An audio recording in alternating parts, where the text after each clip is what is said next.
মহান আল্লাহ তাআলার দরবারে সর্বপ্রথম শুকরিয়া আদায় করতেছি, যিনি আমাদেরকে জীবনের পৃথিবীর মূল্যবান সময় কোরআনুল কারীম শোনার উদ্দেশ্যে বোঝার জন্য, যেটা জুমার নামাজের আগে কোরআন শোনা ছিল ফরজ, সেই ফরজ আদায়ের জন্য আবার নামাজও ফরজ, কোরআন শোনাও ফরজ। জুমার দিন নামাজের আগে কোরআন বোঝা ফরজ, কারণ জুমার একমাত্র খুতবা হলো কোরআন। আজকে অনেকেই বলতে একজন বলছেন, ভালো আলেম তারা, যে বিদায় হজের সময় রাসূল সাল্লাল্লাহু আলাইহি সাল্লাম শুধু বলে গেছেন যে তোমাদের কাছে কোরআন রেখে গেলাম, সম্মানিত হয়ে গেল। এটা নিয়ে মতপার্থক্য আমি করতে চাই না, তবে কথাটা কোরআনের গ্রহণযোগ্যতা, কোরআন না থাকলে আর কোনো কিছুরে মূল্য নেই। সেই জন্য নামাজের আগেই কোরআন বোঝা ফরজ, এবং পরে নামাজ পড়িয়ে সিজদা দিয়ে নামাজ পড়ি সেটা মেনে নেবে।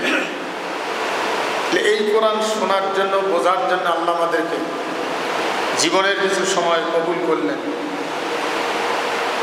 এই জন্য প্রাণ ভরে শুকরিয়া আদায় করি, আলহামদুলিল্লাহ। সেই সাথে আমাদের প্রাণ ভরা দরুদ ও সালাম মানবতার মুক্তির দিশারি বিশ্ব নেতা রহমাতাল লিল আলামিন নবী মুহাম্মদুর রাসূলুল্লাহ।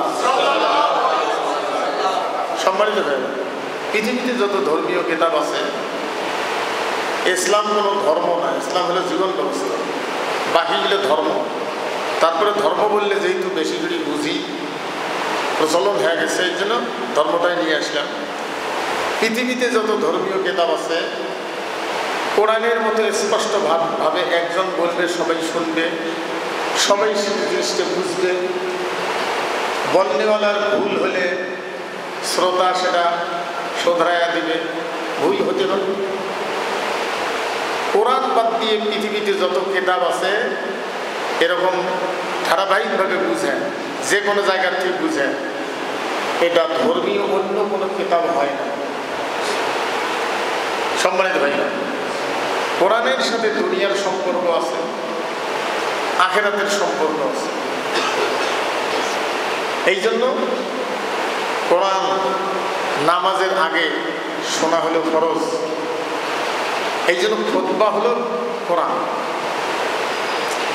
যেগুলো খুতবা আমরা দেখি, পড়ি, এগুলো হাদিস কোরআন নিয়ে বই বানাইছে। বই একটা করে বক্তব্য ইয়ে করছে, 60-65টা বক্তব্য ইয়ে করছে, বই আকারে সাপ্লাই দিচ্ছে।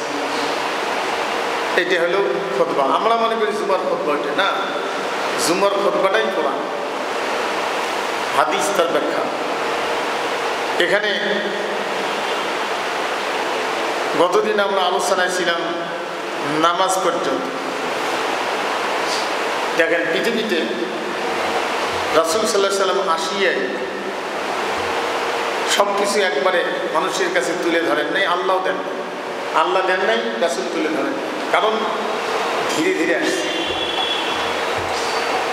আস্তে আস্তে আসছে। এই জন্য একজন মানুষকে তৈরি করতে হয়, তার ভিতরে এই কথাগুলি ঢুকিয়ে দিতে হয়, তার মগজে এই কথাগুলি সেট করে দিতে হয়। অন্যায় করা যাবে না, এটা মানবীয় গুণ নয়, ইমানের কাজ নয়, মুসলমানের কাজ নয়, একজন মানুষের কাজ নয়। অন্যায় করা যাবে না। অন্যায় কত প্রকার হতে পারে, সম্মানিত হয়ে গেল। এই জন্য লোক তৈরি করা। এই জন্য পৃথিবীতে 2টে ক্যাডার ভিত্তিক রাজনৈতিক দল, 2টে। একটা হলো কমিউনিস্ট। কমিউনিস্টেরা মানুষকে ধীরে ধীরে উঠায়। আর দ্বিতীয়টা হলো জামাত, বাংলাদেশ জামাত ইসলাম, জামাত ইসলামী বাংলাদেশ। উল্টে উল্টে যেটা হয়, বুঝছেন না? আগে জামাতে ইসলামী বাংলাদেশ, এখন বাংলাদেশ জামাতে ইসলামী উল্টে দিচ্ছে। ওটা ভালো, যেটাই উল্টেন ঘুরিয়ে যায়। তো ক্যাডার ভিত্তিক দল না হলে এতদূর আগাইত না। বাকি ইসলামী দলগুলো অতটা ক্যাডার ভিত্তিক না, আর অন্য দল তো না। ওদের দলে আসলেই ঢুকতে পারে, কোনো ভেজাল নেই। তার চরিত্র তৈরি করার, তার ইমান তৈরি করার এগুলোর কোনো ব্যবস্থা নেই। এই জন্য জামাতের মধ্যে এটা আছে। দেখেন, এই জন্য আগায় কিন্তু পাছায় না। যা কোরআনের সঠিক রাস্তায় যারা আগায় তারা পাছায়। সব সময় তাদের দুই একজন মরতে পারে, আহত হতে পারে, কিন্তু তাদের আগায় পথ পাছায় না, পিছনে যায় না। সম্মানিত হইল, একজন মানুষকে চরিত্রবান বানাইতে পারে আখিরাতের ভয়। এই জন্য আখিরাতের বিষয়গুলি মক্কি জীবনে বেশি আলোচনা হয়েছে। আখিরাতের ভয় একজন মানুষকে চরিত্রবান বানাইতে পারে, হারাম থেকে মুক্ত করাইতে পারে, মিথ্যা কথার থেকে বিরত করতে পারে। একজন মানুষ অন্যায় যত কর্ম আছে সবগুলির থেকে মুক্ত করতে পারে আখিরাতের ভয়। কারণ আখিরাতের একমাত্র বিচারক হলেন আল্লাহ পাক। আখিরাতের ভয়। এই জন্য মুমিনের 5 নম্বর গুণ হলে আখিরাতের ভয় থাকতে হবে। وَمِمَّا رَزَقْنَاهُمْ يُنْفِقُونَ أُولَئِكَ هُمُ الْمُؤْمِنُونَ حَقًّا لَهُمْ دَرَجَاتٌ عِندَ رَبِّهِمْ وَمَغْفِرَةٌ وَرِزْقٌ كَرِيمٌ। আল্লাহ রাব্বুল আলামিন জানায় দিয়েছেন 5টি গুণ যার ভিতরে আছে। 1 নম্বর হলো ইন্নামাল মুমিনুনা আল্লাযীনা ইযা যুকিরাল্লাহু ওয়াজিলাত কুলুবুহুম। আল্লাহর কথা স্মরণ করে দিলে অন্তর আল্লাহর ভয়ে কাঁপে, দুর্বল হয়ে যায়। এরপরে হলো নামাজ, তারপরে আল্লাহর উপরে ভরসা, এরপরে হলো নামাজ। প্রথমটা হলো আল্লাহর স্মরণ, এরপরে আল্লাহর কোরআন যখন তেলাওয়াত করে বুঝিয়ে দেওয়া হয়। মুসলমানে তো মানে জমিনের ভাগ বাটোয়ারার যে আলোচনাটা আছে, সম্পদের যে ভাগ বাটোয়ারা, কে কত গুণা পাবে, এইখানে সম্পদের মোহে পড়ে মানুষ কি হয়। কিছুদিন আগে মীরবাগের কাছে একটা লোকের বাচ্চা আছে, মেয়ে বাচ্চা, মেয়েগুলো বিবাহ দিছে, ছেলে নাই, সম্পদ আছে কিছু, পরবর্তী টাইম বিবাহ করছে, এনার ছেলে বাচ্চা হয়েছে, বেশ সুন্দর ফুটফুটে, মাদ্রাসায় পড়ে। তো এই বাচ্চাটা সম্পদের অংশীদার হবে, মেয়েরা কম পাবে। জামাইদের কয়েকজনে বুদ্ধি করে, 3-4টে জামাই বুদ্ধি করে ডিজেল ঘন্টা যে আছে মিরবাগ যাইতে, ডিজেল ঘন্টির বাজারের একটু উত্তরে রেল লাইনের পাশে বাচ্চাটা ব্যাগ, মাদ্রাসার ব্যাগ ঘাড়ে, বাচ্চাটা করে মারি ফেলায়, আপনার টিসি সব ছিঁড়ে ব্যাগ শুনতে ওই কচুরিপানার ভিতরে ঢুকিয়েছে। সম্পদের লোভে, সম্পদের লোভে কম পাবে। পরে তো আস্তে আস্তে একজন মাছ মারতে গিয়ে, বাচ্চা তো পাওয়া যায় না, ওরা খুঁজতেছে, মাছ মারতে গিয়ে ওখানে দেখে যায় বাচ্চা তুলতে উঠেছে। স্কুলের ব্যাগ ঘাট, মানে মাদ্রাসার ব্যাগটা ঘাড়ে আছে, টুপি মাথাতে আসছে। সম্পদের মোহ। আজকে মুসলমানদের কাছে সম্পদের ভাগ বাটোয়ারার যদি আলোচনা করা যায়, বেশিরভাগ নামাজি মানে না, বেশিরভাগ মুসলমান মানে না, অনেক হাজি মানে না। এই জায়গায় সমস্যা। কারণ আপনার বাপের 5 শতক, 10 শতক, 2 শতক, 2 একর, 10 একর, 100 একর জমিন আছে। এইখানে একজনকে ছেড়ে দিতে হবে, ভাই মরে গেছে ভাতিজাকে ছেড়ে দিতে হবে, বোন বিবাহ দিছি তাকে ছেড়ে দিতে হবে, এটা মানে না। এই জায়গাটায় কঠিন অবস্থা। সেই জন্য অনেক জায়গায় কোরআনে নিকটাত্মীয়র হক বুঝিয়ে দেওয়ার কথা আলোচনা আল্লাহ করেছে। নিকটাত্মীয়র হক, কারণ এটা ছেড়ে দিবার মন চায় না। হ্যাঁ, ও বিবাহ দিছি, ওকে এতগুলো টাকা খরচ করছি, পড়াইছি, মানুষের বাড়ি গেছি, আবার কেন দিব?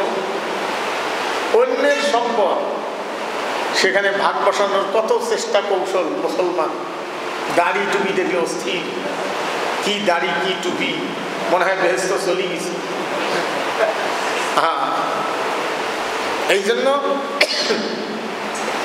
আখেরাতের ভয়, আখেরাতের ভয় কোনো মানুষের অন্তরে থাকলে সেই ব্যক্তির মুখ দিয়ে বাইরে হয় যে আমরা যদি দায়িত্বে যাই রাষ্ট্রের কোনো গাড়ি ব্যবহার করব না। যাদের দুনিয়ার লোভ নাই, আল্লাহ রাব্বুল আলামিন জানায় দিয়েছেন ফালইউকাতিল ফি সাবিলিল্লাহিল্লাযীনা ইয়াশরুনাল হায়াতাদ দুনিয়া বিল আখিরাহ ওয়া মান ইউকাতিল ফি সাবিলিল্লাহি ফায়ুকতাল আও ইয়াগলিব ফাসাওফা নুতিহি আজরান আযীমা। আল্লাহ পাক জানায় দিয়েছেন যারা আখিরাতকে ঠিক রেখে দুনিয়া যারা বিক্রি করে দিয়েছে, দুনিয়ার তুচ্ছ জ্ঞান করেছে, মানে সাধু সন্ন্যাসী না, সব ছাড়ি দিয়ে বৈরাগ্য জীবন হয়ে গেল, এটা ইসলাম পছন্দ করে না। ইসলাম আপনাকে বিবাহ করতে বলছে, সংসার করতে বলছে, পাড়াপড়শির, বাপ মার, আত্মীয় স্বজনের, দেশবাসীর হক আদায় করতে বলছে। আপনার সংসার থাকবে, কর্মজীবন থাকবে। কর্মজীবন এত তাগিদ দিয়েছেন আল্লাহ কর্মজীবনে যে নামাজ পড়ার পরে আর মসজিদে থাকা যাবে না, কর্ম লেগে যাও, মসজিদে বেরিয়ে যাও, আল্লাহর বিধান। কর্মের উপরে এত তাগিদ দিয়েছে ইসলাম। তাহলে কর্মজীবন সব আছে, অন্য ধর্মের মধ্যে এটা নেই। ইসলাম আপনাকে সব বাদ দিয়ে এটা করতে বলেন। ইসলাম বলছে যে আপনি যে কথাটা মনে রাখবেন সেটা হলো একজন ডিসি সাহেব, এসপি সাহেব, কোনো কর্মজীবী, চাকরিজীবী, সরকারি চাকরি করে, সরকারি বাসভবন ব্যবহার করে, নিরাপত্তা আছে, পরিষ্কার আছে। বাইরের একটা লোক না জানিয়ে যদি ডিসি সাহেবের বাড়িতে আসে, বাইরে দাঁড়িয়ে থাকে, বুঝতেও পারবেন না এটা তার নিজস্ব বাড়ি না, পরিষ্কার। কিন্তু যিনি থাকেন তিনি জানেন সরকারি চিঠি আসার আগ পর্যন্ত এখানে এই বাড়িটা ব্যবহার করার অধিকার।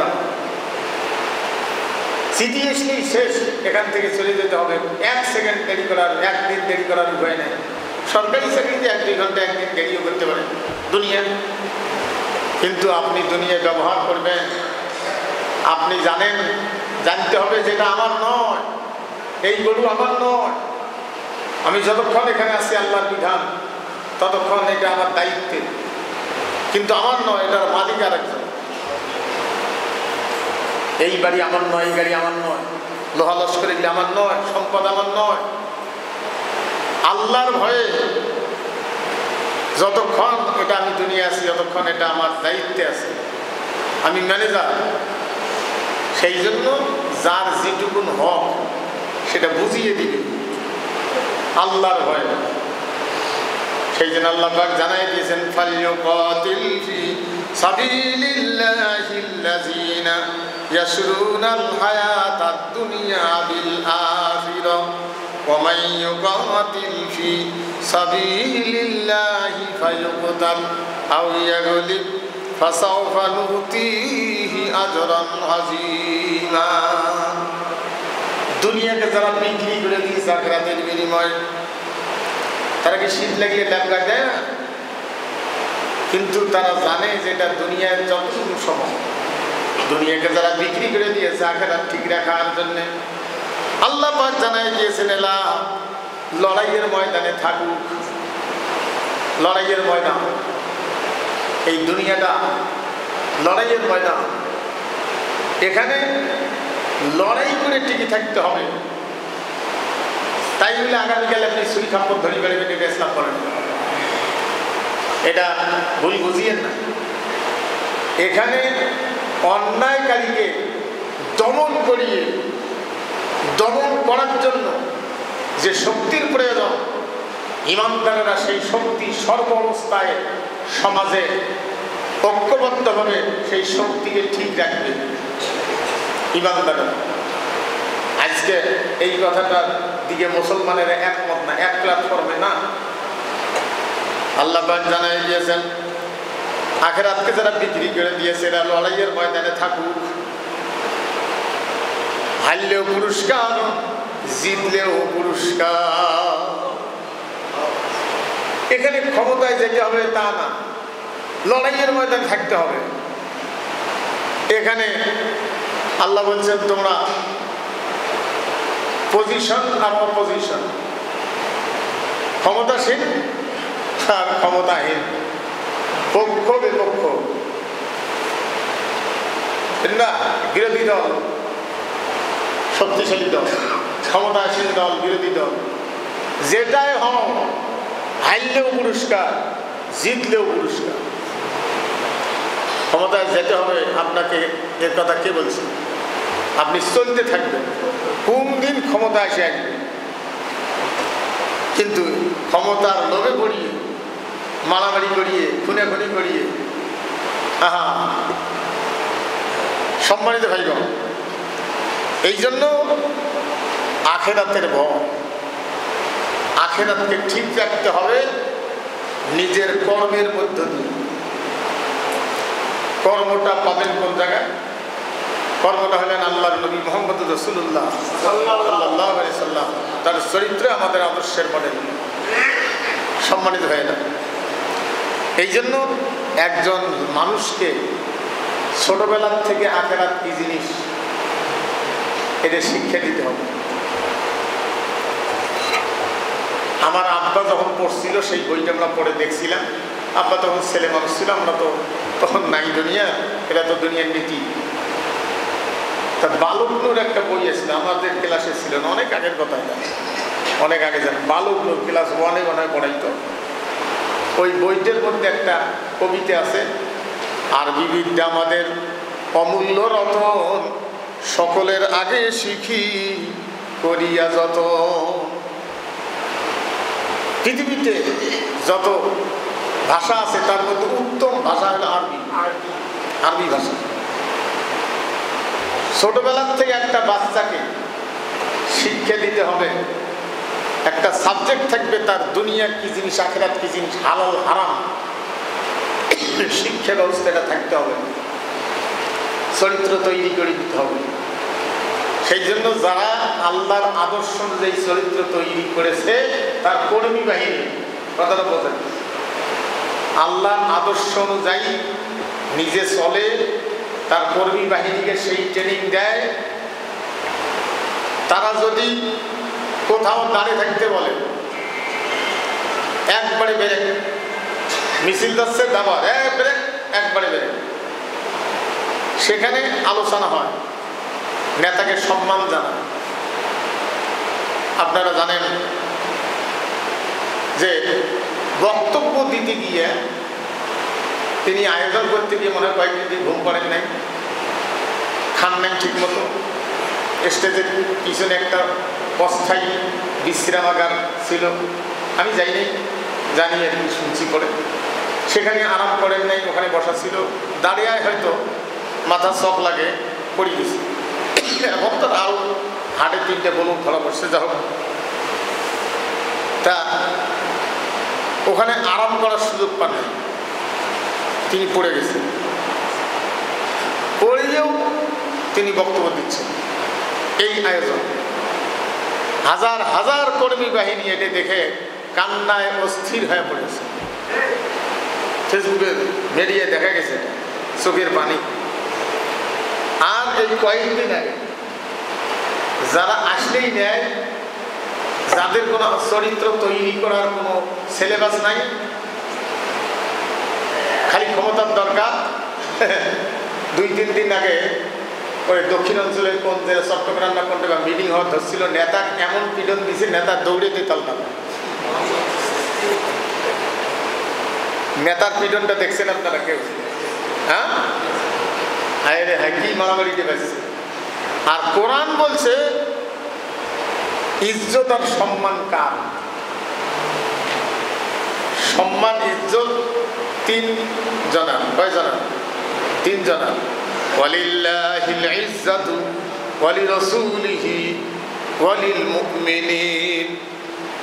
এক প্রকার লোক এটা জানে না, ওয়ালাকিন্নাল মুনাফিকিনা লা ইয়ালামুন। ইজ্জত আল্লাহ, সম্মান কার? সম্মানের আরবি হলো ইজ্জত। আইন দিয়ে কিন্তু ইজ্জত আরবি আলিফ দিয়ে না, হাতে দিয়ে না, ইজ্জত। ওয়ালিল্লাহিল ইজ্জাতু, ইজ্জত সম্মান কার জন্য? আমরা এই শব্দটা অনেক ব্যবহার করি, জানি না। ইজ্জত শব্দটা আরবি কোরআনের ভাষা, বাংলা হলো সম্মান। এই ইজ্জতটা যদি আপনি বাংলা মনে রাখতে পারেন সম্মান, কোরআনের যত জায়গায় ইজ্জত শব্দ আছে আইন দিয়ে ইজ্জত আপনার মুখস্থ হয়ে গেল। ইজ্জত সম্মান। হ্যাঁ, ওয়ালিল্লাহিল ইজ্জাতু, ইজ্জত সম্মান হলো কার জন্য? ওয়ালি রাসূলিহি, কার জন্য? রাসূলি। ওয়ালিল মুমিনিন, তিন নম্বর কার? বিশ্বাসীদের, মুমিনদের। তিন নম্বর সম্মানটা হলো মুমিনদের। সেই জন্য মুমিন অসুস্থ হলে, মুমিন যদি ব্রেক করতে বলে ব্রেক, মুমিনকে সম্মান দেয়। আর বাকিগুলো নেতা রাজনীতি করে খাওয়ার জন্য কর্মীর চরিত্র তৈরি করে না, সেই জন্য কর্মী ধরিয়ে মঞ্চতে পিটে। তাহলে তিন প্রকার লোকের তিন জনের সম্মান, আল্লাহ, রসুল, মুমিন। ওয়ালাকিন্নাল মুনাফিকিনা লা ইয়ালামুন। কিন্তু মুনাফিকেরা এটা বোঝে না, বুঝছেন না? মুনাফিক। এই জন্য কোরআনুল কারীম পড়তে হবে, বুঝতে হয়। যে মসজিদে কোরআন ডাইরেক্ট হাতে নিয়ে আলোচনা করে না, পীর গল্প দিয়ে, কিস্সা কাহিনী দিয়ে, আজগুবি কথা দিয়ে শেষ করে, বুঝছেন না? সেই মসজিদে জুমার নামাজটা পুরে আদায় হবে না। কেন? কোরআনের ডাইরেক্ট আলোচনাটা হল না। কারণ খুতবাটাই দিয়েছেন কে? আল্লাহ পাক। সম্মানিত ভাই, এই জন্য যারা মসজিদের দায়িত্বশীল হবে, আল্লাহর এই ঘর যারা পরিচালনা করবে, আল্লাহ রাব্বুল আলামিন তাদের 5টা শর্ত দিয়েছেন।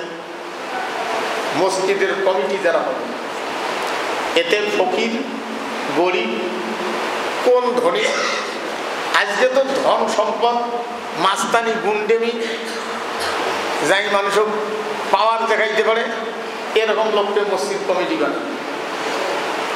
মসজিদ কমিটি হবে 5টি গুণের অধিকারী যারা হবে, তার সম্পদ থাক আর না থাক। আল্লাহ পাক জানাই দিয়েছেন সূরা তাওবা। কোরআনুল কারীমের সূরা হলো 114টা, 113টার পূর্বে বিসমিল্লাহ। আর এই বদমাইশদের কথা আলোচনা করতে গিয়া একটা সূরার সামনে আল্লাহ রাগের ঠেলায় বিসমিল্লাহ দেয় নাই। কোন সূরা? সূরা তাওবা। আল্লাহ পাক জানাই দিয়েছেন, ইন্নামা ইয়ামুরু মাসাজিদাল্লাহি মান আমানা বিল্লাহ। আল্লাহর ঘরের দায়িত্বশীল যারা হবে, তাদের 1 নম্বর হলো তারা ইমানদার হতে হবে, বিশ্বাসী হওয়া লাগবে। কিসের উপরে বিশ্বাস? আল্লাহর উপরে বিশ্বাস, রসুলের উপরে বিশ্বাস, কেতাবের উপরে বিশ্বাস, ফেরেশতাদের উপরে বিশ্বাস, আখিরাতের উপরে বিশ্বাস, হায়াত মউত আল্লাহর হাতের উপরে বিশ্বাস। সম্মানিত সর্বভৌম ক্ষমতার মালিক আল্লাহ, এর উপরে বিশ্বাস। আজকের সর্বভৌম ক্ষমতার মালিক আল্লাহ এটা স্বীকার করে না এমন লোক মসজিদের কমিটিতে আছে, অনেক জায়গাতে আছে। মসজিদের চরিত্র নাই, নামাজ নাই, মসজিদের কমিটি। সেদিন একজন বলল যে বাপ দাদারা জমিন দিয়েছে মসজিদ মতোয়াল্লি, সেই জন্য মসজিদের যে 3 জন না 4 জন জমির, উনি মোতওয়াল্লি হিসেবে ওটা খায়, ওটা ওনার বলে অধিকার, ওটা ফসল মসজিদও দেয় না, উনি ওটা মোতওয়াল্লি। সুবহানাল্লাহ বলবেন না? কি গায়ের জোর! আল্লাহর ঘরের টাকা খায়, তাও হিসাব নেই, চিন্তাও করে না। তাহলে ইমানদার হওয়া লাগবে। একজন লোক মসজিদের কমিটি হইতে প্রথম নম্বর শর্ত হলো লোকটা আল্লাহতে বিশ্বাসী, ফেরেশতার উপরে বিশ্বাস, কেতাবের উপরে বিশ্বাস, কোরআন বাদ দিয়ে মানব রচিত আইনকে প্রতিষ্ঠিত করার পক্ষে যারা পানি করে তারা কোরআনকে তো বিশ্বাস করে না। কোরআনকে হাকাম বলে যে বিশ্বাস করি, কিন্তু বিশ্বাস তো করে না। বিশ্বাস যদি করতো তাহলে কোরআনের বিরুদ্ধে মানব রচিত আইনের পক্ষে পানি করিয়ে মানুষের তৈরি করেন বাস্তবায়ন করার পক্ষে কোরআনের বিরুদ্ধে মিছিল মিটিং করতো না। তো বিশ্বাস করে না। কেতাবের উপরে বিশ্বাস, ফেরেশতাদের উপরে বিশ্বাস, রসুলদের উপরে বিশ্বাস। আপনি যখন রসুলকে বিশ্বাস করবেন, নবীজিকে বিশ্বাস করবেন, নবী রসুলদের বিশ্বাস করবেন, আন্দাজি বিশ্বাস করতে হবে। নবী রসুলগণকে বিশ্বাস করতে হবে তারা রাজনৈতিক নেতা, তারা সমাজের চরিত্রবান ব্যক্তি, তারা হারাম খায় না, তারা হালাল খায়, মিথ্যে কথা বলে না, মানুষকে ধৈর্য ধরার কথা বলে, ধৈর্য ধরে, হারাম খায় না, মিথ্যে কথা বলে না, মিথ্যে তুলে দেয়, গরিব দুঃখী মানুষের সেবা করে, ইতিমের হক খায় না। নবী রসুলেরা বিচারক, প্রত্যেক নবী রসুল বিচারক। তারা প্রত্যেক নবী রসুল ছিলেন যে এলাকায় যে নবী আঞ্চলিক, সেই এলাকায় তিনি প্রধান বিচারপতি। ইসলামের প্রধান বিচারপতিকে হ্যাঁ, মুহাম্মদুর রাসূলুল্লাহ সাল্লাল্লাহু আলাইহি ওয়াসাল্লাম, তিনি মরিয়াও কিয়ামত পর্যন্ত তিনি প্রধান বিচারপতি। এখন আঞ্চলিকতায় রাষ্ট্রীয় দায়িত্বে একজনকে প্রধান বিচারপতি হওয়া লাগবে, কিন্তু তাকে জানতে হবে যে আইন তৈরি করে দিয়েছেন আল্লাহ, আর বুঝিয়ে দিয়েছেন মুহাম্মদুর রাসূলুল্লাহ সাল্লাল্লাহু আলাইহি ওয়াসাল্লাম। এটাকে বুঝতে হবে। আজকে প্রধান বিচারপতি বিচার করে কার আইনে? আর আমরা মানি কার আইন? আল্লাহর আইন। আজকে জজ কোর্টে বিচার হয়, ফৌজদারি কোর্টে বিচার হয় মানব রচিত আইনে, আমরা মানি ওই আইন। কিন্তু কোরআন শুধু তেলাওয়াতের জিনিস বানাই নিয়েছে। প্রধান বিচারপতিকে বিচার করতে হবে কোরআনী আইনে। এখন বিচার যদি করতে যায় প্রধান বিচারপতি, আর সংসদের এমপি মন্ত্রীরা যদি থাকে কোরআন বিরোধী, উনি করতে পারবে? সেই জন্য সংসদে বিল পাস করতে হবে, কোরআনী আইনের পক্ষে বিল পাস করতে হবে, তাহলে না প্রধান বিচারপতি বিচার করতে পারবে। আমরা খালি হাঁকাউ করলে তো হবে না। বিচার হচ্ছে মানুষের আইনে, বিচার করবে যিনি, তিনিও মানুষের আইন দিয়ে বিচার করবেন। আপনি বিচার চাচ্ছেন, বিচার প্রার্থী হয়েছেন মানুষের আইনে, আর সেখানে কোরআন করি মুনাজাত করি আল্লাহ কোন আল্লাহ বিচারটা যেন সঠিক হয়, হয়তো হ্যাঁ উল্টে মুনাজাত কবুল হয় না। সেই জন্য বিচারপতি বিচার করবে কার আদর্শ মোতাবেক? এখন হচ্ছে কার আদর্শ মোতাবেক? হ্যাঁ, কিছু মৌলবি বেতের নামাজ 1 রেখাত না 3 রেখাত না 10 রেখাত না 9 রেখাত এগুলি নিয়ে ঝগড়া। হাতেরই জন্ম নেরই জন্ম, রফি আজান কর্ম না কর্ম, তারপরে মিলাদ কর্ম না কর্ম, পাঞ্জাবি ফাড়া হবে না গোল হবে, তারপরে জুমের নামাজের আগে কাল্লা জুমা আসে না নাই, চুল ছিঁড়ে একেবারে তর্ক শুরু হয়ে গেছে, ফেসবুক দেখবেন ভাসি গেছে। আরে বিচার হচ্ছে কার আইনে? এই বিষয়গুলি নিয়ে ফেসবুকে আজকে দলবদ্ধভাবে মৌলবীরা বসে বান্দা মুরগির কাছে যায়, আর ইয়াদের মুরুগ আছে না পাকা খরখর খরখর করে। কিছু সুনেতি মৌলবী বড় বড় নামধারী আলেন, আমি বলবো না নাম, কারণ এগুলি আজকে লাগিয়ে দিয়েছে ওগুলোর পছন্দ। মানবরচিত আইনকে বিচার হচ্ছে, এটা তুলে দেওয়া, কোরআনী আইন প্রতিষ্ঠিত করা কত বড় ফরজ। আজকে এই পক্ষে না থাকিয়ে, এটার পক্ষে না থাকিয়ে সুলসুল আব্দুলের মতো করে আর এই নামাজ নিয়ে মাসলা মাসাইল নিয়ে ঝগড়া বাজায়, কি দুরবস্থা। তাহলে বিচার হচ্ছে কার আইনে? প্রধান বিচারপতি বিচার করে কার আইনে? মানুষের আইনে।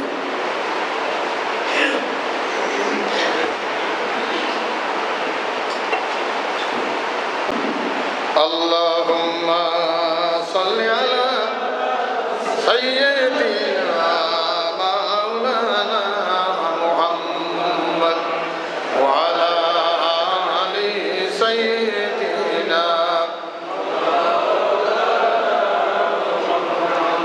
সম্মানিত ভাইরা, এই যে মিলাদ করলাম, এটাতে কি কোনো সেরেকি কথা আছে? কিছু মৌলবি এগুলো শুনলে ফতোয়ার ভার ভাঙকে ধরি বেড়ায়। আরে বাপরে বাপ, যেই মিলাদ করে নাজায়েজ নাজায়েজ। তুই কি বুঝলি এটি নাজায়েজ? আল্লাহুম্মা মানে কি? হে আল্লাহ সাল্লি আলা সাইয়্যিদিনা, আমাদের নেতা, আমাদের রাজনীতিবিদ, আমাদের আদর্শের মডেল, হ্যাঁ, আমাদের বন্ধু, আমাদের প্রিয় ব্যক্তি, আমাদের হৃদয়ের স্পন্দন সাইয়্যিদিনা মাওলানা মুহাম্মদুর রাসূলুল্লাহ সাল্লাল্লাহু আলাইহি ওয়াসাল্লাম, এগুলো নিয়ে লাগি গেছে মিলে। সম্মানিত হয়ে গেল। আর একদল আজকে পথ কত সোজা, বাইসাইকেল, মোটরসাইকেল। এখন বাইসাইকেলের প্রচলন কমে গেছে। পার্টসের দোকান, সাইকেল পার্টসের দোকান অনেকগুলি আসছিল, 20-30 জন কর্মচারী। এখন সাইকেল কমে যায়, গাড়ি ঘোড়া বেশি, হ্যাঁ, সাইকেল পার্টসের দোকান বেশি চলে না। বিলুপ্ত, প্রায় বিলুপ্তের কাছে অল্প কয়েকটা দোকান আছে, তাও একটু অনানাকি বসে থাকে, বুঝছেন না? আর সেই সময় আরো আগে যখন রংপুর ছিল, এই কোর্ট কাছারি, কুড়িগ্রাম মহকুমাটা ছিল না, জজগতের বিচার চাইতে গিয়ে আমার বাপেরা সেই নাগেশ্বরীর থেকে হাঁটি কুড়িগ্রাম, ওখান থেকে রেল লাইন, ভাত বান্ধিয়ে তো, সিঁড়ে মুড়ি বান্ধিয়ে তো, বারান্দাত বসি খাইত। এগুলো গল্প করছিল আমাদের কাছে। হাড়ি পাতিল ধরিয়ে আসতো, আগের দিন 2-3 দিন আগে রওনা দিত। আজকে কোর্টের বিচারের হাজিরা আছে, 3 দিন আগে সিঁড়ে মুড়ি ধরি হাঁটি রওনা দিত। তারও আগে আরো কত কঠিন ছিল, ঘোড়া গাড়া খরচরে চড়িয়ে হাদিস যখন গোটাইছে, সহজ না, খালি আলোচনা করলেই তো আজকাল চিংড়ি মাছের মতো কোনো কোনো বক্তা মানে মলবি লাফায়, এটা না যায়, ওটা না যায়, যেটা না যায়। হ্যাঁ, একটা হাদিস বলার সময় রাসূল সাল্লাল্লাহু আলাইহি ওয়াসাল্লামের কাছে ধরে 10 জন বা 5 জন লোক ছিল। এই 5 জন নবীজি বিদায়ের পরে, একজন পঞ্চগড়, একজন রাজশাহী, একজন আসাম, আর একজন ইরান, এই গোটা পৃথিবীতে ছেড়ে। এরা যে 5 জন লোক ছিল হাদিসটা যাচাই করার জন্য, হাঁটা, ঘোড়া গাদা খরচ, ওই লোকটার কাছে গিয়ে জিজ্ঞেস করছিল, আপনি কি হাদিসটি বলার সময় নবীজির সামনে ছিলেন? বলে হ্যাঁ। কি বলছিল? বলে এই বলছিল। যদি 5 জনের কথা এক না হয় হাদিসটা নিতেন না, অথবা বলতেন হাদিসটা দুর্বল অথবা সহি। 5 জনের কথা যখন এক হয়ে যায়, তাহলে এই 5টা লোকের কাছে যাওয়া কত কঠিন। আবার আমার বাপেরা বলছিল যে কলার পাতার মধ্যে হাড়ির কালি করিয়ে, বাঁশের কঞ্চি কাটিয়ে, আঙুল দিয়ে নানান কিছু করিয়ে এগুলি লেখাপড়া শিখত। কলার পাতা দিলে আপনারা জানেন, কাগজ কলমের প্রচলন ছিল কম। সিলেট, আমরা তো পরে সিলেট পাইছি, মাটির সিলেট, পরে কাঠের সিলেট, এগুলো যাই। সেই সময় তারা হাতে লেখিয়ে 4 জন ব্যক্তি বসিয়ে, উল্লেখযোগ্য 4 জন, ইমাম আবু হানিফা, মানে নেতা আবু হানিফা, তার আরেকটা নাম আছে আবু হানিফা, মানে কি হানিফার বাবা। আবু হানিফের তার নাম নেই, হানিফের বাবা। তা আমার বেটা একদিন বললাম মেজর ডাকছে, আবু মালিহা। হ্যাঁ আমার নাম তো মাহমুদ। তুই মালিহার বাবু। আবু মালিহা করছি তো বোঝেই না। আবু মানে কি? আবু মানে হ্যাঁ। এখন আবু হানিফা, তারপরে ইমাম হাম্বল, তারপরে ইমাম শাফি। হ্যাঁ, এরা বসিয়ে একত্রিত করিয়ে কোনটা বাদ দেওয়া যাবে, কোনটা রাখা যাবে, এলে কোরআন হাদিস গবেষণা করিয়ে কিছু মাসলা মাসাইল দিয়ে গেছেন। তারা কিয়ামত পর্যন্ত যে ব্যাংকিং ব্যবস্থা, এত সব কিছুর ব্যাখ্যা কিয়ামত পর্যন্ত আরো হবে, এগুলো তো দিয়ে যান নাই। তাদের জীবনে যেটুকুন সম্ভব, কিয়ামত পর্যন্ত কোনো ব্যক্তি যদি হায়াত পায় আর ইসলামের ব্যাখ্যা লিখতে যায়, তার তো হায়াত শেষ হয়ে যাবে, তবু এটা শেষ করা সম্ভব নয়। কুল্লাহু কানাল বাহরু মিদাদাল লিকালিমাতি রাব্বি লানাফিদাল বাহরু ক্বাবলা আন তানফাদা কালিমাতু রাব্বি ওয়ালাউ জিনা বিমিসলিহি মাদাদা। আল্লাহ বলেন, হে রাসূল আপনি পরিষ্কার করে বলে দিন, এই দুনিয়ার মানুষ শোনো, গোটা দুনিয়ার গাছগুলি যদি কলম বানাও, বালিগুলি যদি কালি বানাও, আর কোরআনুল কারীমের ব্যাখ্যা যদি লেখা শুরু করো, এগুলো কলমকালি শেষ হয়ে যাবে। এই পরিমাণ কলমকালি নিয়ে আবার যদি লেখা শুরু করো, শিখলেও শেষ হয়ে যাবে, তো আল্লাহর কালামের ব্যাখ্যা লেখা শেষ হবে না। সম্মানিত ভাইগণ, সেই কোরআন। সম্মানিত ভাইরা, আজকে তাদের পাইলে পাইছে গাইলে মাযহাব না যায়। তোমার কে কইছে মাযহাব? মাযহাব তুমি একজনের গবেষণা মানতে বলো না মানতে, কোরআন হাদিস গবেষণা করি তুমি চলো। একজন ব্যক্তি পথ জানে, এখান থেকে কুড়িগ্রাম কেমন করে যাওয়া লাগে, তো একাই যাইতেছে, অসুবিধা কি? আরেকজন জানে না, তাই যদি মানুষ জিজ্ঞেস করে, তাহলে তার না জানা ব্যক্তিকে কাউকে জিজ্ঞেস করিয়ে পথটা ঠিক করে নিতে হবে না? মাযহাব এই জিনিস আপনারা বোঝেন। এগুলি নিয়ে যে ফেকড়াবাজি শুরু হয়ে গেছে, যা হোক, যুগে যুগে মুসলমান মুনাফিকেরা ইসলামের এমন ক্ষতি করেছে যেগুলা কাফেরেরা পর্যন্ত করে নাই। কাফের ফেল। সম্মানিত ভাইগণ, যুগে যুগে বড় বড় আলেমদেরকে তারা শাসন ক্ষমতার লোভে, গদির লোভে তারা সহ্য করতে পারে নাই। ইরাকের বাদশাহ, ইরাকের শাসক কে ছিলেন আবু হানিফার সময়? ইমাম আবু হানিফাকে যে ধরল, জেলখানায় ঢুকেল, হ্যাঁ, খলিফা মনসুর। ইতিহাস কেমন করে ভুলে যা, কতদিন আলোচনায় ছিল। খলিফা মনসুর ইরাকের শাসক, বাগদাদের শাসক। বর্তমান যেটা ইরাক আছে তার চাইতেও বড় ছিল, হয়তো ইরাক ছিল কিনা ওগুলি ইতিহাস তো অতগুলো বলতে পারবো না। বাগদাদের খলিফা মনসুর তখন কোরআনী আইন গদি ঠিক রাখার জন্য নিজের দলীয় লোক হত্যা করলেও, নিজের রাজনীতিবিদেরা, পক্ষের লোকেরা কাউকে মারলেও তাকে খালাস করা যেন যায়, কোরআনী আইনের কিছুটা কাটছাট করেছে, কিছু কেটেছে, গ্যাপটা নিজের তৈরি করা আইন দিয়ে পূরণ করেছে খলিফা মনসুর। এবার গোটা দেশে একটা ডিমডাম ফিসফাস শুরু হয়ে গেল। শাসক গোষ্ঠীর বিরুদ্ধে মুখ খুলবেন পায় না, আমদারও খুব লাভবার পায় না। কইলে এটা ঠিক নয়, হাসিনা নাম বলে এমন লোক ছিল, এগুলো ঠিক না, ঠিক না, তা নামিস না কেন? বাগদাদের খলিফা মনসুর তার গদি ঠিক রাখার জন্য চিন্তা করলো কি করা যায়, আইনটা ঠিক রাখতেই হবে।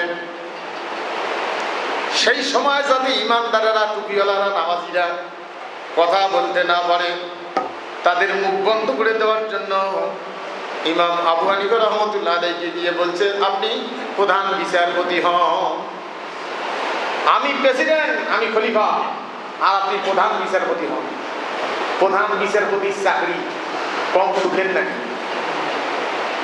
সবগুলো বিচারকের উপরে বিচারক, মানে তাইগুলো আল্লাহর উপরে না, দুনিয়া যেগুলো বিচারক আছে সরকারি নিয়োগকৃত বিচারক যেগুলো, সেগুলোর উপরে উনি বিচারক। সেদিনকে একটা ধরিলেন কি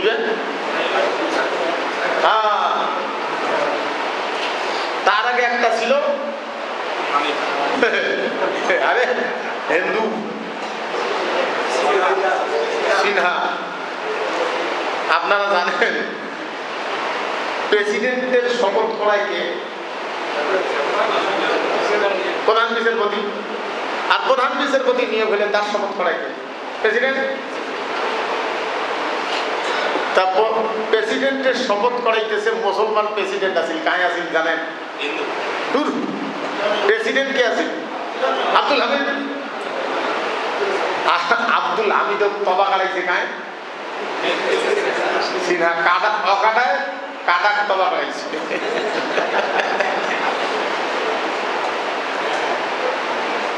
তবা কাটে রে, বুঝছেন না? সে তবাও তো ঠিক রাখতে পারে না। যা হোক, ইমাম আবু হানিফা রহমতুল্লাহ আলাইহি বলছে প্রধান বিচারপতি হন। ইমাম আবু হানিফা বলছে না, হবো না। প্রধান বিচারপতি হলে কার আইনে বিচার করতে হবে? আল্লাহর আইনে। এতদিন খুতবা শুনলেন, আপনাদের ওয়াজ করা মানে বালুবাড়ির পানি জায়গা সমান।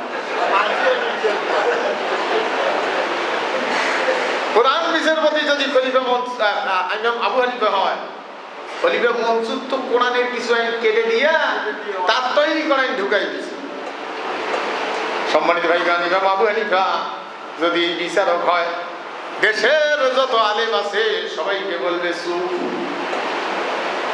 হ্যাঁ, সবাইকে তুই কোন আলেম হয়েছিস, কিসের ব্যাগ ব্যাগায়?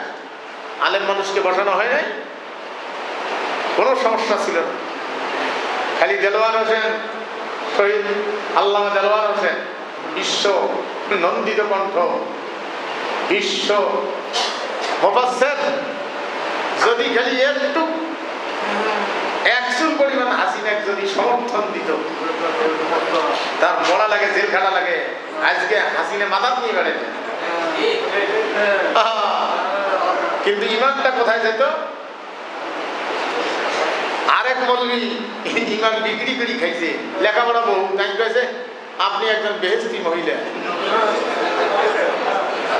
বেহেশতের সার্টিফিকেট দিয়ে গেছে। আর কিছু কিছু মৌলবি বলছে তুই আমার মাও, তুই আমার জননী, তুই এটি দুধ খেয়ে বড় হচ্ছিস। হ্যাঁ,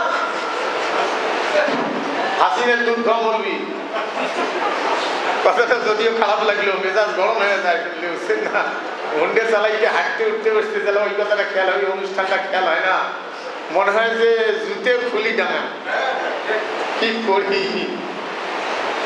জননী মানে নিলু, টাকার লোক কারে ক, এর নাম দুনিয়া। সম্মানিত ভাইগণ, ইমাম আবু হানিফা রহমতুল্লাহ আলাইহি বলছেন আমি হব না, কারণ আমি যদি প্রধান বিচারপতি হই, বিচার করতে হবে মানুষের আইনে, এটা আমার দ্বারা সম্ভব না।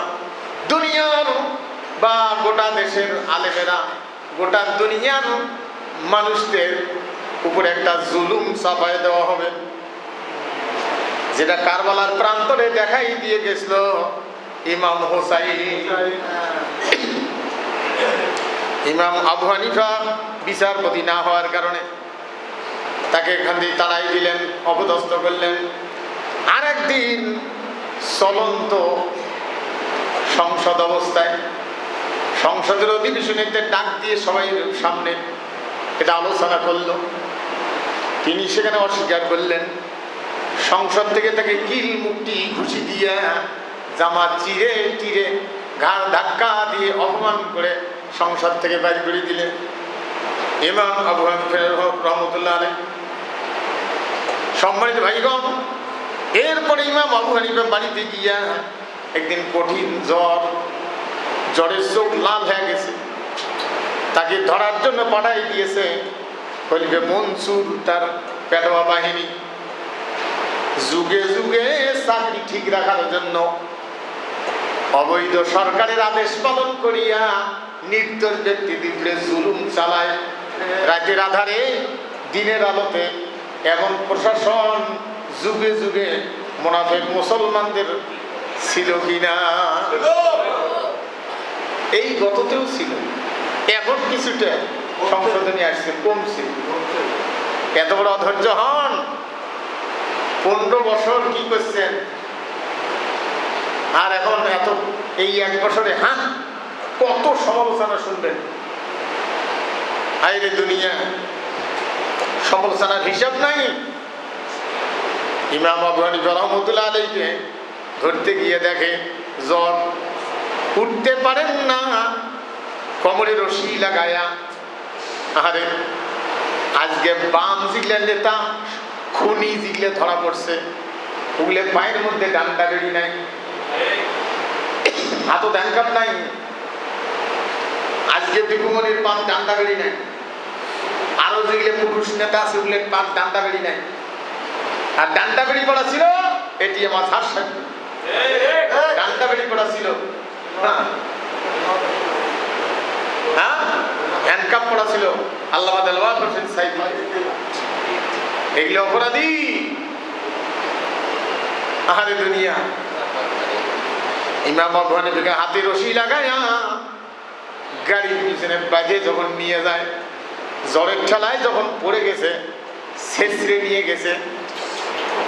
কিছু দূর যাওয়ার পরে মরে যায় নাকি, কারণ আসামি মরে গেলে তো শেষ হয়ে যায় শাস্তি। এই জন্য আবার সেখানে খাড় করাইছে, এইভাবে দাঁড় করাই নিয়ে গিয়া জেলখানায় রাখছেন। তারপরে সেখানে ঠিক মতো খাইতে দেন, ঔষধপাতি নাই। তিনি সেখানে বলছেন না আমি বিচারপতি হব না। বিচারপতি না হওয়ার কারণে, রাজি না হওয়ার কারণে সকাল সন্ধ্যা তাদের ধরে পিটাইতেন, বাইর করে পিটাইতেন। এতেও তিনি রাজি হচ্ছেন না। চিন্তা করলেন কি করা যায়, গতি ঠিক রাখার জন্য দুনিয়া লোভী খলিফা মনসুর। যুগে যুগে মুনাফিক শাসকেরা গদির লোভে করে বড় বড় আলেমদের উপরে নির্যাতন চালায়। ইমাম আবু হানিফাকে চিন্তা করলো কি করা যায়, খলিফা মনসুর চিন্তা করলো কি করা যায়। তার মাকে নিয়ে এসে মায়ের সামনে দাঁড় করায় ছেলেরে পিটাইনি। মা দুঃখিনী যেন সন্তানের মহব্বতে সন্তানকে বলে বাবারে একটু শান্ত হও, আপাতত চাকরিটা নেই। মায়ের সামনে যখন মাকে দাঁড় করায়া নিয়ে এসে দাঁড় করায়া ছেলেরে যখন পিটায়, মা চোখের পানি ছেড়ে দিয়ে বলছে বাবারে আমি তোর মা গর্ভে ধারণ করেছি, প্রসব করেছি, দুধ পান করাইছি, আমি তোমাকে জানাই দিচ্ছি বাবারে ডাং খেতে খেতে মরে যা। তবু ইমাম আবু হানিফার এই যে তৈরি করা আইন দিয়ে বিচার করতে হবে, কোরআনী আইন বাদ দিয়া, এই চাকরি বাবা তুমি নিও না। সম্মানিত ভাইগণ, আজকে এগুলো বিষয়ে আলোচনা না করে, কোরআনী আইনের ব্যাপারে আলোচনা না করে মুনেজাত কর্ম নানা কর্ম সেগুলো নিয়ে ব্যস্ত। এক এক না করে বলবি চিংড়ি মাছের মতো লাভ। সম্মানিত ভাইগণ, এরপরে যখন পিটন বেশি শুরু করেছে, মা দুঃখিনী ধৈর্য ধরতে না পারিয়া শেষে বলছে বাবা রাত থাকতে পারবো না, আমার মনে হয় তোমার সাথে আমার জীবনের শেষ দেখা, আর কোনোদিন তুমি আমাকে দেখবে না, আমিও তোমাকে দেখবো না। বাবারে শেষ কথাটা বলে যাচ্ছি, যদি জীবনের মায়ায় দুনিয়ার লোভে টাকা পয়সার লোভে যদি ইমাম আবু হানিফার চাকরি যদি নাও, খলিফা মনসুরের চাকরি যদি নাও, আমি যে দুধ পান করাইছি এই দুধের দাবি ছাড়ব না। ডাং খেতে খেতে মরে যান। সম্মানিত ভাইয়ের নাম হলো ঈমান। এই লোকগুলি হবে মসজিদের কমিটি, সে গরিব হোক আর ধনী হোক। মান আমানা বিল্লাহ, 2 নম্বর হলো ওয়াল ইয়াউমিল আখির, মান আমানা বিল্লাহি ওয়া বিল ইয়াউমিল আখির, আখিরাতের উপরে বিশ্বাসী হলে ইন্নামা ইয়ামুরু মাসাজিদাল্লাহি মান আমানা বিল্লাহি ওয়াল ইয়াউমিল আখির, আখিরাতের উপরে বিশ্বাস। কারণ আপনার সংসারের হিসাব আপনাকে আল্লাহর কাছে দেওয়া লাগবে, স্ত্রী সন্তান, ব্যবসা বাণিজ্য, চাকরি, জমি জমা, তারপরে আপনি যে আল্লাহর ঘরের দায়িত্বশীল হয়েছেন, আপনি শুধু মসজিদের পয়সা নয়, সমাজের অনেক লোকের দায়িত্ব আপনার কাছে আছে। সমাজে কার ঘর নাই, কার বাড়ি নাই, অনেক দায়িত্ব আছে মসজিদ কমিটি। আজকে মসজিদ কমিটি আসিয়া খালি মসজিদের দায়িত্ব পালন করিয়া কোটিও বেশি গনিয়ে চলে গেল, এটা দায়িত্ব শেষ। সম্মানিত ভাইগণ, একজন মানুষকে সংশোধন করে নিতে হয়, ইসলাম মারি ফেলার জন্য আসে। ইসলাম আসিয়ে একজন মানুষকে দুনিয়া থেকে বিদায় করে দেওয়ার জন্য আসে।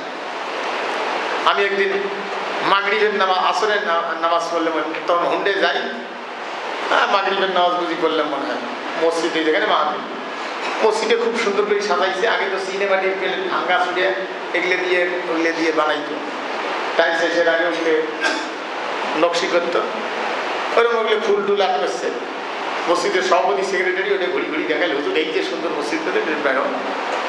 মসজিদে বেরিয়ে দেখি এই এক শিকল নয়, 5-7টা 10-12টা ঘর, মানে চেকর নাই, ওদের বাইরে একটা টিবল। আমি ভাল করি দেখি পায়খানাও নাই, কিচ্ছু নাই। তো লোকগুলো বললাম যে এগুলো বাড়ি কার? আমাকে ওর সভাপতি সেক্রেটারি ওগুলো বলিয়েন না, ওগুলোর কোনো জায়গার নেই, মানে ওগুলো জায়গার নাই। হ্যাঁ, মসজিদ খুব ভালো করে সাজাইছে, এগুলো টিবলের পরে গোসল করে আর মসজিদ থেকে নামাজ পড়ি, দেখতে খুব ভালো লাগে, ওরা খুব ভালো। এদেরকে একটা ভালো করে পায়খানা বানিয়ে দিলেন না, এদের গোসলখানা নাই। এরা যখন ভুকে নাঙ্গা থাকিয়ে চাকরি পায় না, খাবার রাস্তা খুঁজে পায় না, তখন হয়তো কোনো যুবতী এনজিওর কাজ দিলে, এনজিওর পিয়ন পোস্টে বা কোথাও পোস্টে চাকরি দিলে, চাকরি পালা করিয়ে যান বাঁচায়, বাপ মাপ খোয়ায়। এমন তো কিছু লোক আছে, সব লোক তার ইমানদার সমান নয়, সবাই খারাপ তাও বলবো না, সবাই ভালো তাও বলবো না। এখন ওকে হুন্ডের পাশর তুলি নিয়ে হাঁকাও ঘুরি নিয়ে বেড়ে। একটা যুবতী হুন্ডের পাশর তুলি নিলে কি হুন্ডের আরাম! আপনি একাই রিক্সা চলবেন, রিক্সা দৌড়ে কম, 3টে মেয়ে যদি উলঙ্গ বানা করিয়ে রিক্সা চলে, খালি ঘর ঘরে দৌড়ে, বুঝছেন না? হ্যাঁ, এখন হুন্ডের পিছনত নিয়ে এই ভ্রম করি ঘুরি বেড়ায়, আর নিয়ে ওই এক তো জাপটে ধরছে। একটা মেয়ে যদি একটা পুরুষকে যদি মাঝে মাঝে দোলায়, তো পড়ি যাবার চায়, একটু পাল মারে, তা ধরতে গিয়ে ধরে নেয় ভাল করিতে। আর ভাল করে ধরলে কি হয় বোঝেন তো? যদি কথাটা ভুল বোঝেন, মনে কিছু নেন না। হ্যাঁ, পিঠির মধ্যে স্থান যায় যখন লাগে, কি আরাম, এই ভ্রম করি ঘুরি বেড়ায়।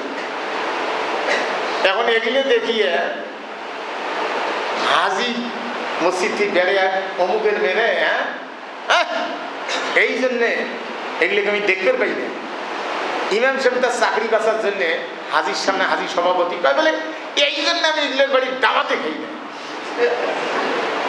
সদরে নাও বাদ দিয়ে, তুই সংশোধন করা বাদ দিয়ে মসজিদ ভালো করে বানাইলু, আর গরিব মানুষ আর বিশ্বের অন্যান্য জাতিরা তাদের এসি গাড়ি ধরিয়ে এসিয়ে কোথায় তাদের টিন নেই।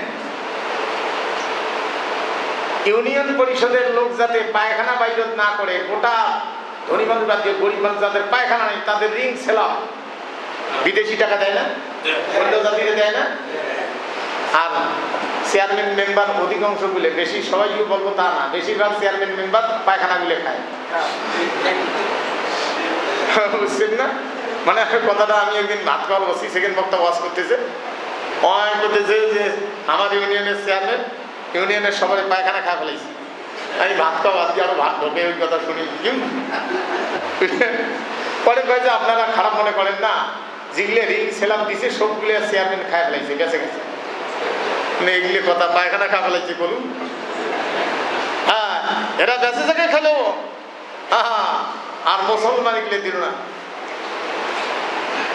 হ্যাঁ, আখিরাতের কি বিশ্বাস থাকলো তোমার? কি জন্য আসছো দুনিয়া? ছোটবেলায় কবিতাতে পড়ছিলাম, মনে আসছিল, ওই যে ক্লাস 4-5 মধ্যে পড়ছিলাম, ওই বইটা আপনারা জানেন। নদী কবু নাহি পান করে নিজ জল, নদী নিজের জল নিজে পান করে না। নদী কবু নাহি পান করে নিজ জল, তরুগণ নাহি খায় নিজ নিজ ফল। গাবি কবু নাহি করে নিজ দুগ্ধ পান, কাষ্ঠদগ্ধ হইয়া করে পরের অন্নদান। স্বর্ণ করে নিজ রূপে অপরে শোভিত, বংশী করে নিজ সুরে অপরে মোহিত। শস্য জন্মাইয়া নাহি খায় ফল ধরে, শস্য জন্মাইয়া নাহি খায় জল ধরে। জলের মধ্যে কত ফল আমরা ছোটবেলায় সিঁড়ি খাইছি, ভ্যাট ভুট ঢ্যাপ কয় খাই নানান কিছু। এলে কাউকে টুকরিয়া দেখে যে নেলপান না এত বড় লম্বা লম্বা, ওইলে তুলি তুলি খাইছি চেহারা মানুষ। আমরা যোগও আসলে তখন। হ্যাঁ, এখন শস্য জন্মাইয়া নাহি খায় জল ধরে, সাধুর ঐশ্বর্য ধন, সাধুর ঐশ্বর্য ধন মানে পরকালের ধন শুধু পরহিত তরে। তখন আমরা মনে করছি ছোটবেলাতে যে সাধুটা বুঝিলে ঘটি নাটি নোটা ধরি বেড়ে হইলে, আরে এখন তো দেখি আমি নিজে সাধুর ঐশ্বর্য ধন। আমি যে সাধু বেড়ি দেখাইতেছি, আমার দাড়ি টুপি পাঞ্জাবি পাগড়ি এইগুলা সাইনবোর্ড বই নিয়ে বেড়াইতেছি, আমি সমাজকে বুঝাইতেছি আমি কারো হক খাই না, মিথ্যা কথা বলি না, গীবত গাই না, মানুষের হক আদায় করি, জনকল্যাণমূলক কাজ করি। সাধুর ঐশ্বর্য ধন শুধু পরহিত তরে। আমার টুপি দাড়ি দিয়ে আমি দেখাইতেছি এটা। আর মদের আড্ডি বেশিরভাগ মুসলমান। তোমার মাথার কিসের টুপি? ঈদের নামাজত আসলে জিগলে চান্দাখোর, জিগলে হারামখোর, ঘুষখোর, ওগুলো আলাদা করে দেওয়া লাগে যে তোমরা ঈদের দিন জুতে টুটে দিয়ে ডাঙ্গা যাবে না, তা সে তোমরা আলাদা হয়ে নামাজ পড়ো, আমার সাথে কানেকশন দাও, কিন্তু একটু সাইড হোক। ঘুষখোর নামাজের ভিতরে থাকিস না, নামাজ কবুল হবে না। সম্মানিত ভাই, ইমাম আবু হানিফা রহমতুল্লাহ আলাইহি একটু যদি নরসর হতেন, আর আজকে মুসলমানি পরিচয় দিয়ে ভোটের আগে টাকা নিয়ে ভোট দেয়, টাকা নিয়ে ভোট দেয়। হায়রে দুনিয়া। আমি একদিন কুড়িগ্রাম ডিস্ট্রিক্টের কোনো এক জায়গায় মাহফিলে গেছি, তা দাড়িপাল্লার প্রার্থী বলছে, ভাই সকালবেলা ক্যানভাসে গেছি, তো আমার সাথী জিগলে ছিল, আমার জিগলে ক্যানভাসের সাথী থাকে, 40টে পরোটা খাইছি, এত বড় বড় পরোটা, একটা লোকে 40টে পরোটা খাইছি, খালি কেবল নাস্তা করছে। তো হোটেলওয়ালা বলে দেখি পেয়েছে, ভাই ডাইলের দাম দেওয়া লাগবেন না, খালি পরোটার দাম দেওয়া। ও বলে দাড়িপাল্লার ক্যান্ডিডেট বলে বেশি এতগুলো পরোটা খালু, বলে আপনার খাতি দেখে বলে উপরে লাগছে। কি করলো কি তুই? ইমানদার ব্যক্তি হওয়া লাগবে, আখেরাতের উপর বিশ্বাস থাকা লাগবে। আজকে মসজিদ কমিটি আখেরাতের উপর বিশ্বাস থাকে, বেশিরভাগ মসজিদ কমিটির আখেরাতের উপর বিশ্বাস নাই। হ্যাঁ, সেই জন্য মসজিদ কমিটি হওয়া লাগবে সেই লোককে যে ব্যক্তি কোরআন শুনলেই বুঝতে পারে, আরবি ভাষা জানা চাই।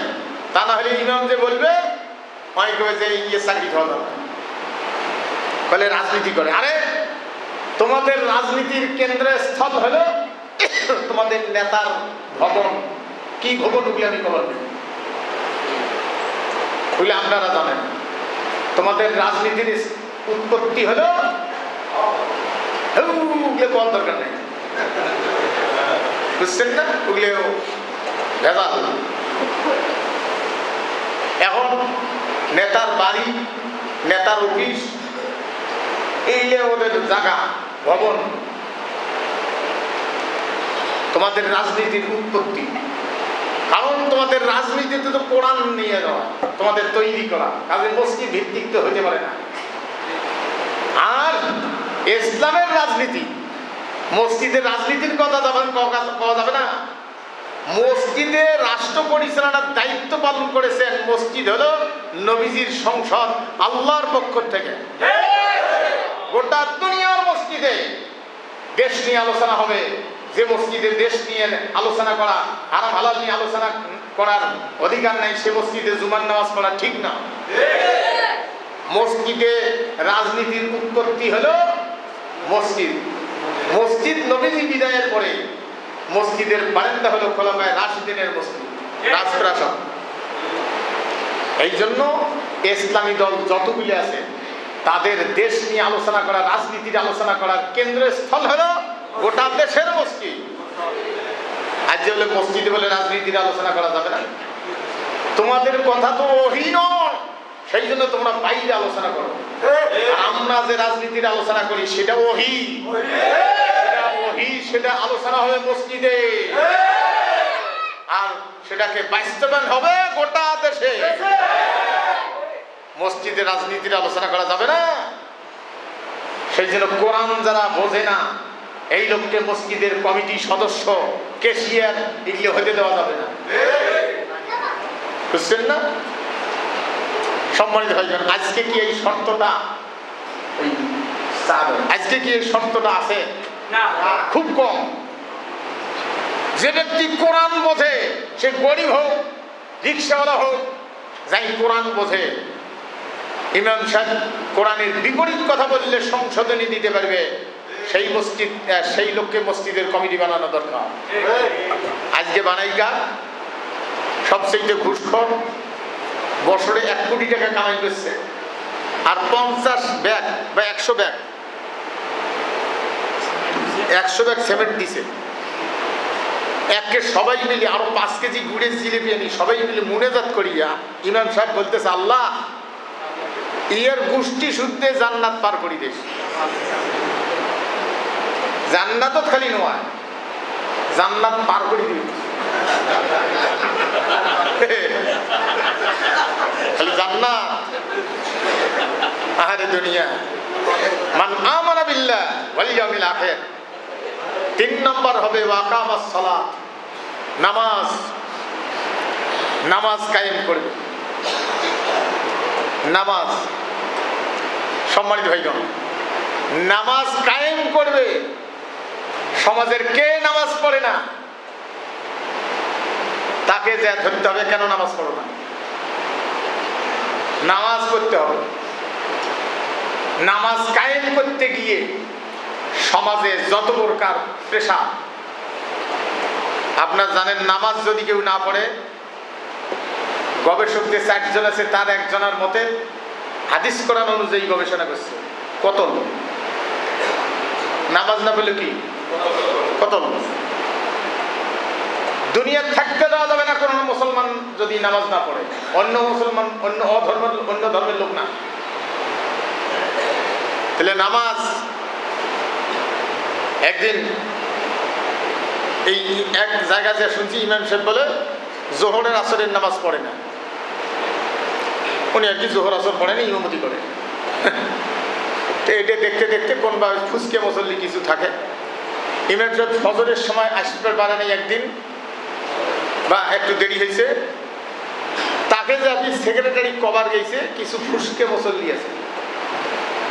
সেক্রেটারি ঘুম থেকে উঠে নেই, নামাজ তো নাই, 9:30টার সময় উঠছে, বারান্দাত বসিয়েছে, ইমামের বিরুদ্ধে বিচার দেওয়ার জন্য। ইমাম সাহেব নামাজও আসেনি, জামাত পড়ায় নাই। আর যার বিচার দিবের গেছে তাই 9:30টায় ঘুম থেকে কেবল উঠছে।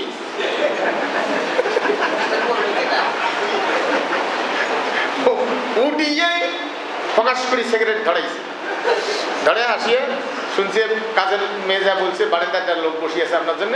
হ্যাঁ, আসিয়ে সেক্রেটারি উনিও খারাপ, সেক্রেটারি টানে আর মুখ ফুকে, ভাই কেন আসছেন, চাচা কেন আসছেন? উনি ধুমে খায় আর খায়, ইমাম সাহেব ফজরের সময় নামাজও তাইছে নেই। হ্যাঁ, বিচার করতে হবে। কাইবে যা করছে, ইমাম সাহেব 2 ওয়াক্ত নামাজ পড়ে না, জোহর আসর।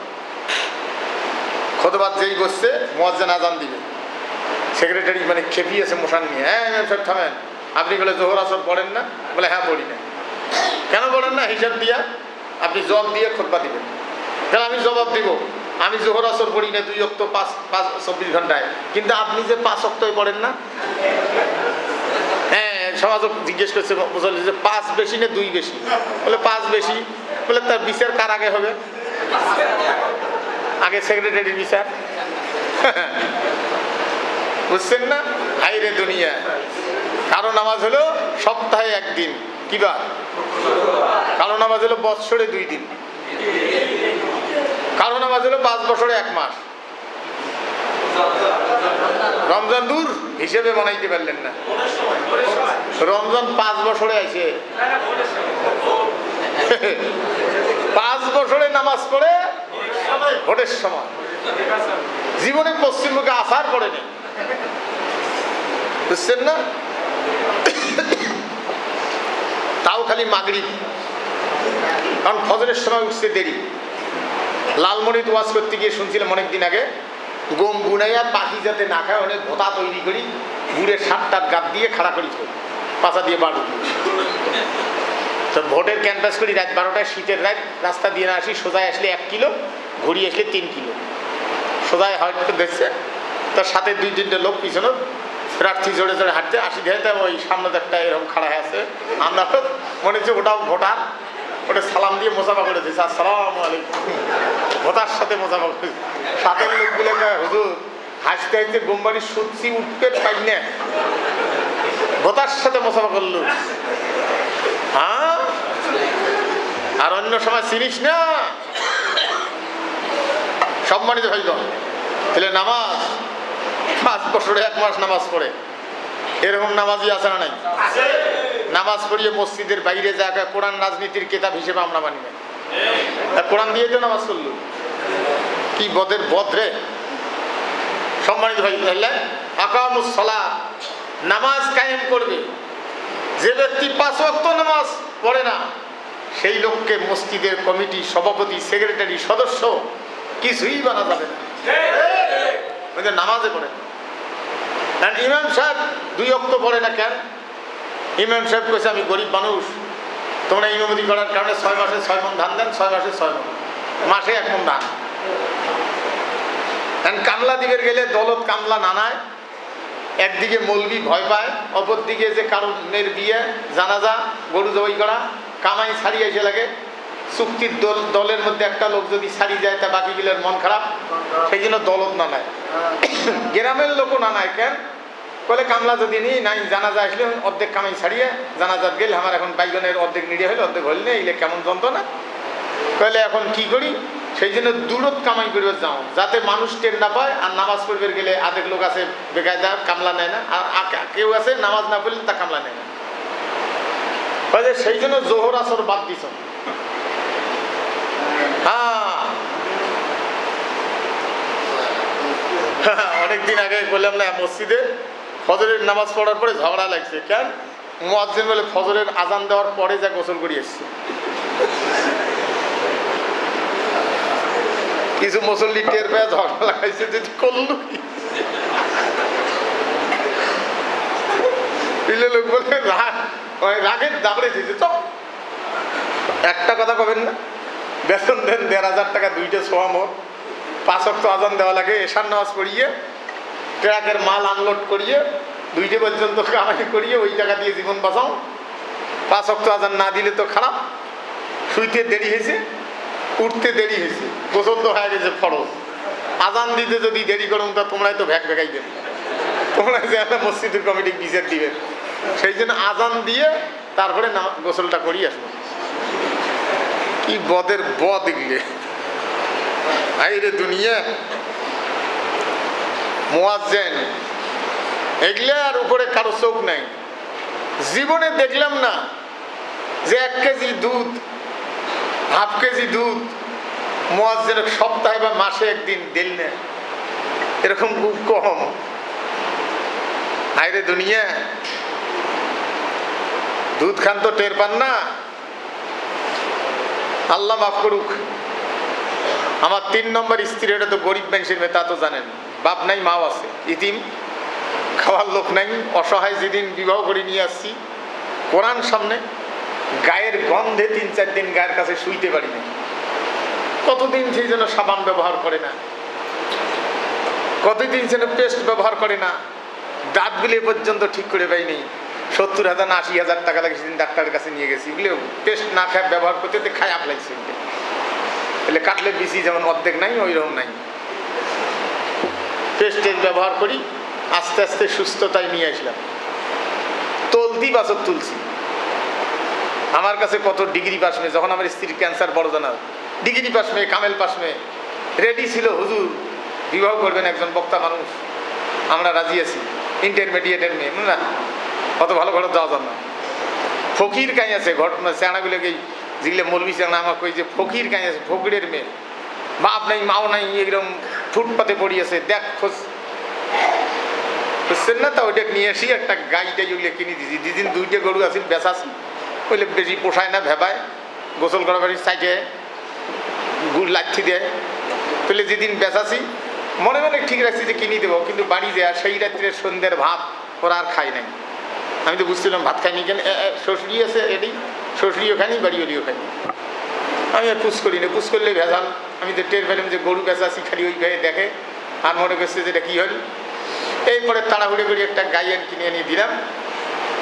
কি কষ্ট 1 কেজি দুধ তার নামাইতে গিয়ে, তার ভেবানি, তার গোসল করা, তার টানা। ছোটবেলায় গাই শেখছি, এখন সাহস পাই না, আঙ্গুলের শক্তি কম। মদিয়ার ভাই ডাকে নিয়ে আসি, শেখি, সকাল বিকেল শেখি দেয়। সে গায়ে খোয়া, সে গায়ে গোসল করা, গোবর ফেলা, কি কষ্ট। 1 কেজি দুধ উৎপাদন করা কি কষ্ট, শিখলে না বুঝিয়ে চান্দা ভাত তালে ব্যস্ত।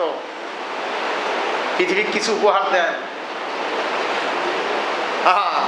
আমি ভাবতেছি যে আমি গোসল তো কম করাই, আমায় শিখুক। কারণ আবার অবর্তমানে আমার ছেলেরা কোনোদিন তার সাথে বেয়াদবি করেনি। আগের স্ত্রী মা বলি ডাকায়, মারা যাওয়ার পরে, ওর মা মারা যাওয়ার পরে বড়জন মার ছোটটা বলছে যে তোমার মা আমি আছি। আমার ছেলে একটা নয়, 3-4টে আজ থেকে 4টে। সম্মানিত ভাইগণ, জীবনের কি ইতিহাস। তাহলে আমি এই কথাটা বলার পিছনে কারণ নিজের প্রশংসার জন্য নয়, একটা পরিশ্রম করা, গরুর খেদমত করা, এগুলো বাদ দিয়ে চান্দা তুলি খাওয়া, মানুষের পকেটের পাশে জোর করি নিয়ে খাওয়া, মানুষের চান্দা না দেওয়ার কারণে পীড়ন দেওয়া, স্বামীর সামনে স্ত্রীকে ধর্ষণ করা। এই দেশে বসবাস করার জন্য আসছি।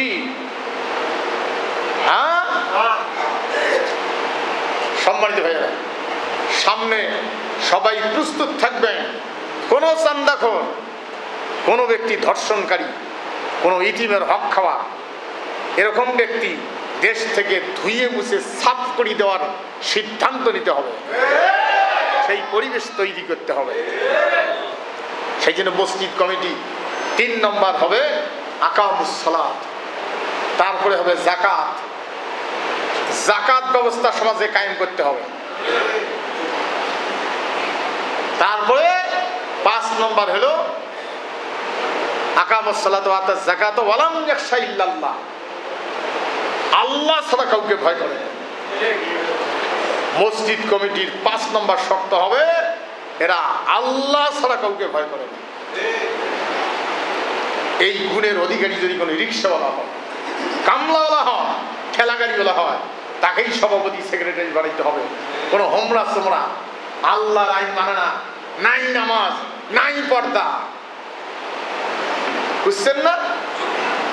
এই সমস্ত লোককে মসজিদের এত পবিত্র জায়গা ঘরের কমিটি করা যাবে না। সম্মানিত ভাইগণ, এগুলো বেশি করে বললে ফিরে আমার সমস্যা, তা আমার সমস্যা আমি মনে করি, বুঝছেন না? সম্মানিত ভাইগণ, কোরআনের ভাষা না বুঝলে যাই হোক, আল্লাহ বলছেন ওয়ালাম ইয়াখশা ইল্লাল্লাহ, আল্লাহ ছাড়া কাউকে ভয় করা যাবে না। এই ঘর কার? হ্যাঁ, হাসিনে একটা কাজ আমার খুব পছন্দ হয়েছে, একটা কাজ ঠিক করে গেছে আমার, সেটা আমি আজও সমর্থন দিই। কি বলবো আমি? হ্যাঁ, রাজাকারের সঠিক তালিকাটা করি।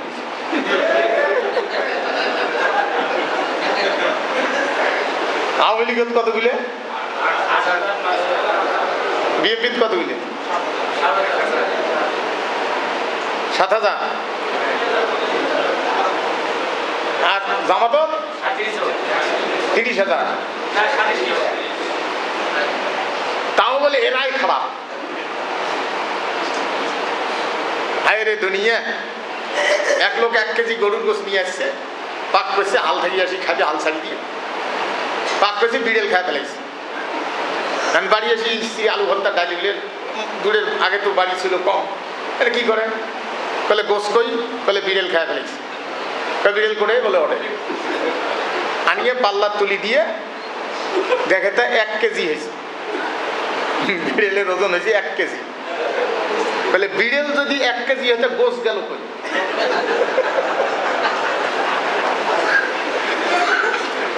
আর যদি গোস 1 কেজি হয় তা বিড়েল গেল কই? স্ত্রী হচ্ছে কি কই? আবুল খায়ের সাহেব একবার ভোটর দাঁড়াইছে দক্ষিণ অঞ্চলে, ওই ইউনিয়নত বলে 5000 রাজাকার, জামাত ইসলাম রাজাকার কয় মেনছে, তাহলে 5000 বলে রাজাকার, ভোট পেয়েছে 300। মৌলানা ভোট পেয়েছে কয়শো? 300। পয়েন্ট ঝাঁপে বেড়ায়, বলে 5000 যদি রাজাকার হয় তা মোর ভোট কে 300? তাহলে বাকি ভোটগুলো গেল কই? আজ যদি রাজাকার 5000 হয়, তার ভোট যদি 300 হয়, তার বেশি রাজাকার গুলো গেল কই? ভাই রে, বিড়াল ওজন করছি নিয়ে যায় বাড়িওয়ালা, বলে বিড়াল যদি 1 কেজিতে গোছ গেল কই? আল্লাহ ছাড়া কাউকে ভয় করা যাবে না। এখন মসজিদ কমিটি ইমাম সাহেব সাজেশন দেয়, এখন বলেন তো মসজিদের সভাপতি কে হবে? মসজিদের সভাপতি কে হবে? ইমামদার। এখনো চিনলেন না? আরে সভাপতি তো ইমাম, মসজিদের সভাপতি তো ইমাম। এই গুণগুলো তার ভিতরে নাই? নাই, সবার আছে তা বলবো না, কারণ নেই তা বলবো না।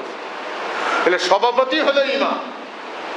এখন সভাপতি দাড়ি মোছ কিছু নাই, নামাজ নাই, বুঝছেন না? আইরে দুনিয়া কি আর বলবো। হয় মসজিদের সভাপতি আর হচ্ছে ইমাম, ইমাম হচ্ছে কর্মচারী, সম্মানিত হয়ে গেল। তাহলে মসজিদের দায়িত্বশীল হবে ওয়ালাম ইয়াখশা ইল্লাল্লাহ, আল্লাহ ছাড়া কাউকে ভয় করে না। তাহলে সভাপতি কে হবে? ইমাম। আজকে ইমাম আছে সভাপতি? এই কথা বললে ভুল বুঝবেন না, এই মসজিদের কথা। আপনাদের এলাকার মসজিদের সভাপতি দেখেন আরেকজন, যে বদের হাড্ডি বেশিরভাগ।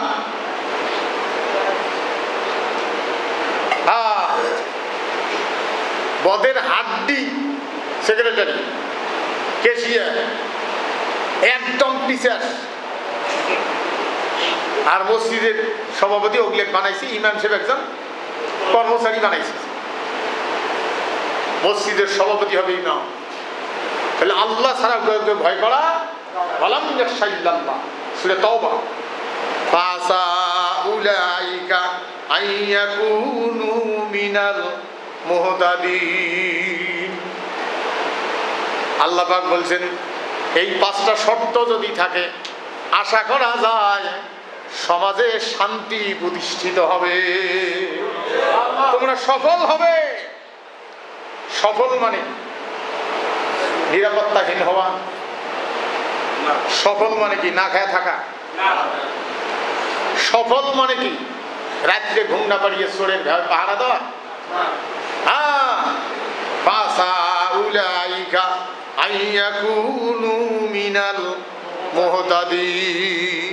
ডাইরেক্ট কোরআন। আল্লাহ বলছেন তাহলে আশা করা যায় তোমরা সফল হবে, সফলতায় পৌঁছিবে। সেই জন্য মসজিদ হলো রাজনীতির কেন্দ্রস্থল।